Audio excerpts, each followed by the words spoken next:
వైఎస్ఆర్సీపీ సభ్యులు దొంగల్లాగా వచ్చి సంతకాలు పెట్టి వెళ్లిపోతున్నారంటూ మండిపడ్డారు. ఈ సమావేశంలో 25 ప్రశ్నలకు సమాధానాలు రాలేదని అన్నారు. ప్రతిపక్ష సభ్యులు ప్రశ్నలు రాయటం వల్ల మెంబర్లు వాటిని అడగటానికి ఇబ్బంది వస్తుందని అన్నారు. ఇది సమంజసం కాదన్న స్పీకర్ ప్రశ్నలు అడగటానికి వారు సభలో ఉండటం లేదని, ఇది చాలా దురదృష్టకరమని అన్నారు. అసెంబ్లీలో సభ్యుల హాజరుపై స్పీకర్ అయ్యన్న పాత్రుడు కీలక వ్యాఖ్యలు చేశారు. వైఎస్ఆర్సీపీ సభ్యుల తీరుపై అయ్యన్న పాత్రుడు తీవ్ర అసహనాన్ని వ్యక్తం చేశారు. వైఎస్ఆర్సీపీ సభ్యులు సభకు రావాలని, ఎన్నికైన సభ్యులు సగౌరవంగా సభకు రావాలని సూచించారు. ఎవరికి కనిపించకుండా ఆ సభ్యులు వచ్చి దొంగల్లాగా సంతకాలు పెట్టి వెళ్లిపోతున్నారని విమర్శించారు. ప్రజలు సభ్యులుగా ఎన్నుకుంటే ఎందుకు ముఖం చాటేస్తున్నారని నిలదీశారు. దొంగల వచ్చి సంతకాలు చేసి వెళ్లటం ఏంటని ప్రశ్నించారు.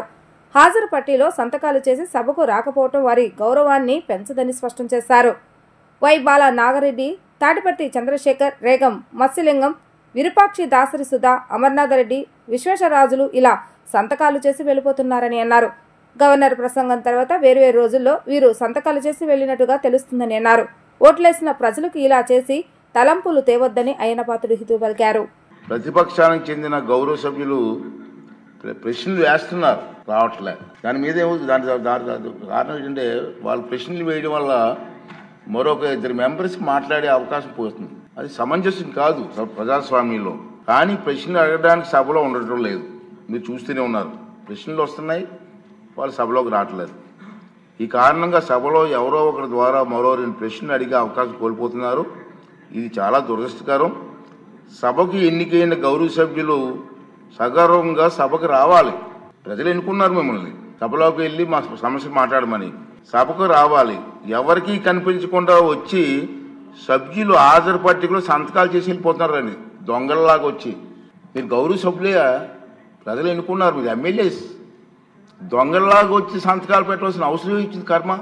ఒకసారి ఎమ్మెల్యేగా గౌరవప్రదమైన దీంట్లో ఉండి హాజరు పట్టికలో సంతకం చేసి సభకు ఆ మొహం చాటేయడం వారికి గౌరవాన్ని తగ్గించిందే తప్ప పెంచదని చెప్పి నా తాలూకు అభిప్రాయం.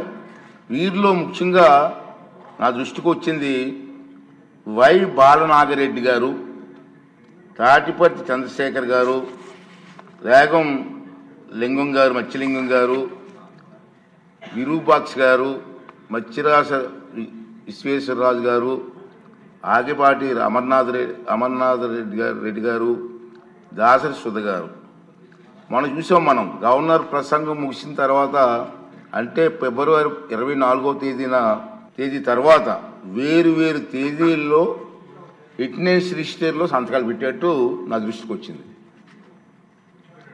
అంత దొంగచాటును వచ్చి ఒక దొంగల మాదిరిగా సంతకాలు పెట్టవలసిన అవసరం లేదు. కానీ వారు ఎవరు కూడా నాకు సభలో కనిపించలేదు. సంతకాలు ఉన్నాయి కానీ సభలో కనిపించారండి మీకు ఎవరికన్నా? నాకైతే కనిపించలేదు. ఇది ఎంతవరకు సమంజసం వారే నిర్ణయించుకోవాలి.